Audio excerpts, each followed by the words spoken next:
ബഹുമാനപ്പെട്ട അധ്യക്ഷൻ,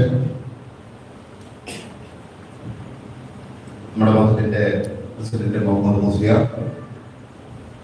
മറ്റു വേദിയിലെ വിശിഷ്ട വ്യക്തിത്വങ്ങളെ, ഇന്ന് നിങ്ങൾക്ക് ലഹരിയുമായി ബന്ധപ്പെട്ട് ക്ലാസ് എടുക്കാനായിട്ട് എത്തിയിട്ടുള്ള നമ്മുടെ എക്സൈസിന്റെ ശ്രീ കെ ഗണേശൻ, മറ്റു പ്രിയപ്പെട്ട മഹല്ല് നിവാസികളെ, പ്രിയപ്പെട്ട വിദ്യാർത്ഥികൾ, നമ്മുടെ മഹലിന്റെ നേതൃത്വത്തിൽ പറയുകയാണെങ്കിൽ സൈൻ എന്ന് പറഞ്ഞിട്ടുള്ള ഒരു പ്രൊജക്ട് നമ്മളുടെ ഒരു മഹലിന്റെ നേതൃത്വത്തിൽ നടത്തുന്നുണ്ട് എന്ന് ഖത്തീബ് പറയിച്ചു. വളരെ നല്ലൊരു കാര്യം.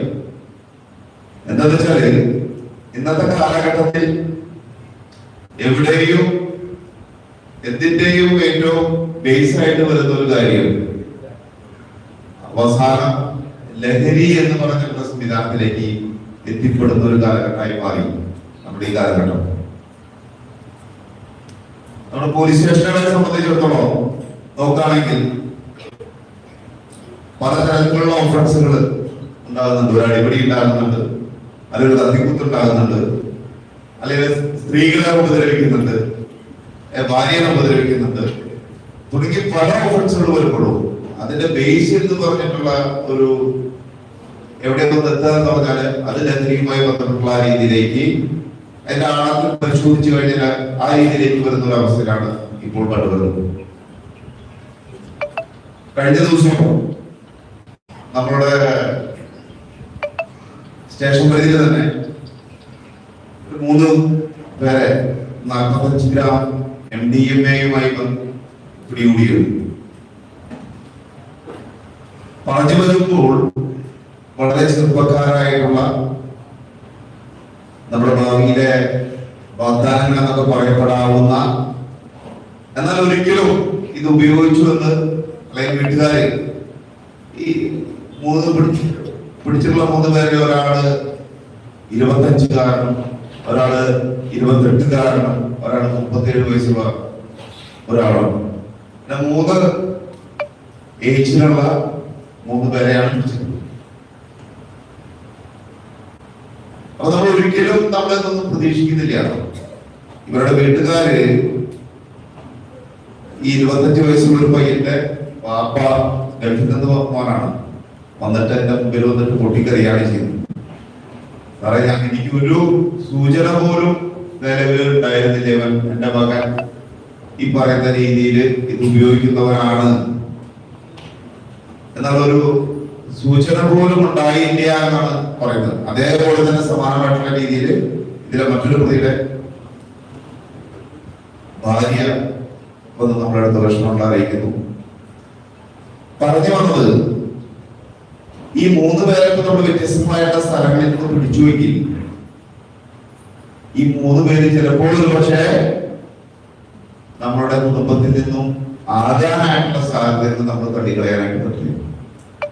ഇന്നത്തെ കാലഘട്ടത്തിന് അത്രമാത്രം പ്രസക്തിയുണ്ട്.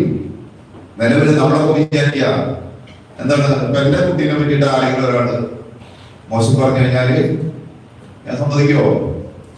ഞാൻ സമ്മതിക്കില്ല. സിയുടെ മകനാ അല്ലെങ്കിൽ സിയുടെ മകളാ അങ്ങനെ ചെയ്യുന്നത് ഞാൻ ഒരിക്കലും സമ്മതിക്കില്ല. അതേപോലെ തന്നെ സമാനമായിട്ടുള്ള രീതിയിലാണ് നിങ്ങൾ ഓരോരുത്തരും ഓരോ രക്ഷിതാക്കളും നമ്മളെ മക്കളെ പറ്റിയും കരുതിയിരിക്കുന്നുണ്ടാകും.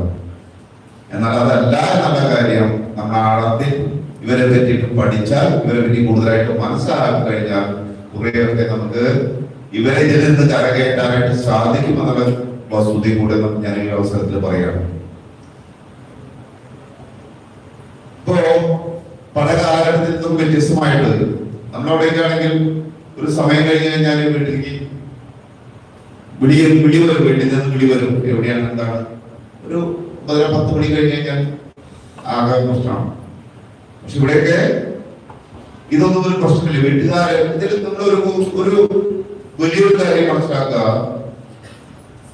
ഇതിന്റെയൊക്കെ ബാക്ക്ഗ്രൗണ്ട്, ഇതിന്റെ പിന്നാമ്പുറം നമ്മൾ നോക്കിക്കഴിഞ്ഞാല് തീർച്ചയായിട്ടും അവരൊരു കുടുംബ പശ്ചാത്തലത്തിന് വലിയൊരു പങ്കുണ്ട്. ചിലപ്പോൾ രക്ഷിതാക്കൾ തീരെ ശ്രദ്ധിക്കാതെ അല്ലെങ്കിൽ രക്ഷിതാക്കൾ ഇല്ലാതെ അവരുടെ ശ്രദ്ധ വരാതെ ഇരിക്കുന്ന ആളുകളായിരിക്കാം ബഹുഭൂരിപക്ഷം എണ്ണത്തിലും ഇതേപോലെ പ്രതികളായിട്ട് വരുന്ന സാഹചര്യങ്ങൾ ഉണ്ടായിട്ടുണ്ട്. നമ്മൾ മനസ്സിലാക്കേണ്ടത് നമ്മളുടെ ഏരിയ എന്ന് പറയുന്നത്, നമ്മുടെ മകൻ എന്ന് പറഞ്ഞാൽ 1000-ഓളം അല്ലെങ്കിൽ 1000-ലധികം 1800-ലധികം കുടുംബങ്ങളും ഏകദേശം 10-200-ഓളം വോട്ടേഴ്സുകൾ അടക്കം 1000-ലധികം കുടുംബങ്ങളുള്ള ഒരു വലിയ ഒരു മഹലാണ് നമ്മുടെ മഹലുകാരന്മാർ. അപ്പൊ ഇവിടെ ഇതേപോലെ നമ്മളുടെ പ്രദേശത്ത് ലഹരി ഉണ്ടാകാൻ പാടില്ല, ലഹരി ഉപയോഗിച്ചിട്ട് ആരും കുടുംബ ബന്ധങ്ങള് നശിക്കാൻ പാടില്ല, അവർ മോശമാകാൻ പാടില്ല, അവർ നല്ല നിലയ്ക്ക് വളരണം എന്നുള്ള രീതിയിലൊക്കെ ചിന്തിച്ചുകൊണ്ട് തന്നെ ഇവിടെ ഒരു പ്രൊജക്ട്, വലിയൊരു സൈഡ് എന്ന പേരിൽ വലിയൊരു പ്രൊജക്ട് കഴിഞ്ഞ 1 വർഷക്കാലമായിട്ടിവിടെ നടന്നുകൊണ്ടിരിക്കുന്നു എന്നുള്ളത് വളരെ സന്തോഷമുണ്ട്. അതിന്റെ 1ാം വാർഷികം കൂടിയാണെന്ന്. തീർച്ചയായിട്ടും നമ്മുടെ ഏരിയ വളരെ മനോഹരമായിട്ടുള്ള ലഹരിയെ നമ്മൾ ചെറുത്ത് തോൽപ്പിക്കാൻ കഴിവുള്ള ഒരു തലമുറയായിട്ട് മാറണം.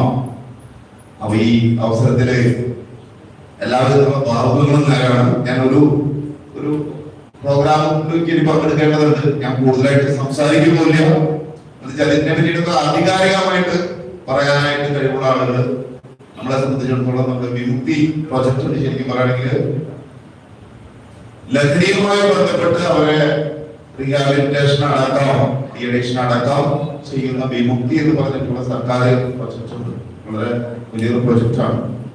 അപ്പൊ ആ പ്രൊജക്റ്റിന്റെ തന്നെ ഒരു ഉദ്യോഗസ്ഥനാണ് ശ്രീ ഗണേശൻ. അപ്പോ അദ്ദേഹം നല്ല ക്ലാസ് നിങ്ങൾ കൂടെ എടുക്കും. ഈ മഹലിന്റെ നേതൃത്വത്തിൽ ഇതുപോലെ നടത്തുന്ന എല്ലാ വിധത്തിലുള്ള നല്ല കാര്യങ്ങൾക്കും തിരൂർ പോലീസിന്റെ പരിപൂർണമായിട്ടുള്ള സപ്പോർട്ട് നിങ്ങൾക്ക് ഏത് സമയത്തും ഇവിടെ വാഗ്ദാനം ചെയ്യുകയാണ്. നിങ്ങളുടെ ഇത് ശരിക്കും പറയണമെങ്കിൽ ബാക്കിയുള്ളവരും നോക്കി കാണേണ്ട ഒരു കാര്യമാണ്.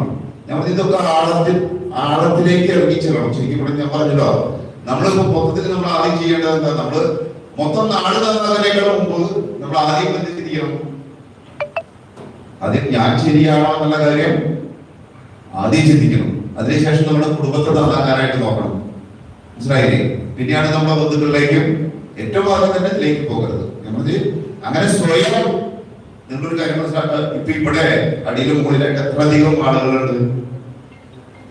അപ്പോ ഇതേ രീതിയിൽ ഓരോരുത്തരും ചിന്തിച്ചു കഴിഞ്ഞാല് ഈ പ്രശ്നങ്ങളൊക്കെ നമുക്ക് മാറ്റാനായിട്ട് സാധിക്കും. വളരെ എളുപ്പമാണ്.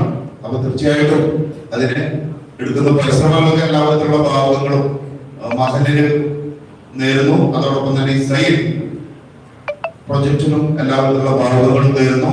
ഈ എഫർട്ടിന് ഒരിക്കൽ കൂടി എല്ലാവിധത്തിലുള്ള മംഗളം നേർന്നുകൊണ്ട് ഞാൻ ഈ പ്രോഗ്രാം ഔപചാരികമായിട്ട് ഉദ്ഘാടനം ചെയ്തതായിട്ട് പ്രഖ്യാപിച്ചുകൊണ്ട് നിർത്തുന്നു. നന്ദി, നമസ്കാരം.